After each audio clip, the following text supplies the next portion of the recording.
Hi, it's me again with CorelDraw tips and tricks, and this is a video about your mouse wheel. I've done several videos on it, but not ever this one. Your mouse wheel, and I'm not going to say this is going to work with all mouses, but most mouses I know today have a wheel, and if you click on and you rotate the mouse wheel, it'll zoom in and out.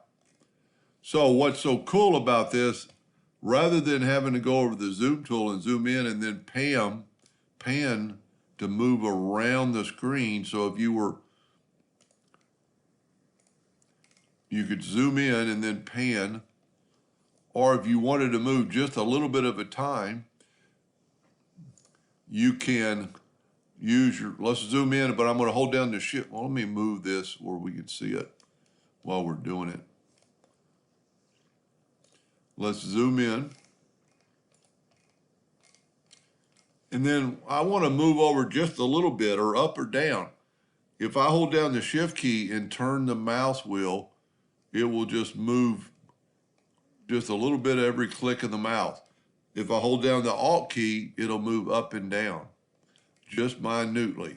And I'm still, zoomed in. And then we could always hit the Z key and zoom in more, or just turn your mouse wheel. But look how, if you were really looking, like I draw a lot of maps, and I want to look at that closer, I can just hold down the mouse wheel and look at some nodes and, see what's going on. Well, I don't have it ungrouped, so it's not going to do that. But I can minutely move it around up and down without really having to take my eyes off the screen. And by the way, this is a lake outside of, in Central Texas, one of the 7 or really 5 major lakes in the Highland Lakes, called Lake LBJ. Anyway, shift key, alt key, just plain scroll. So what's so neat about it, you can be zoom in and then shift key it around. I hope that helped. Thank you for watching.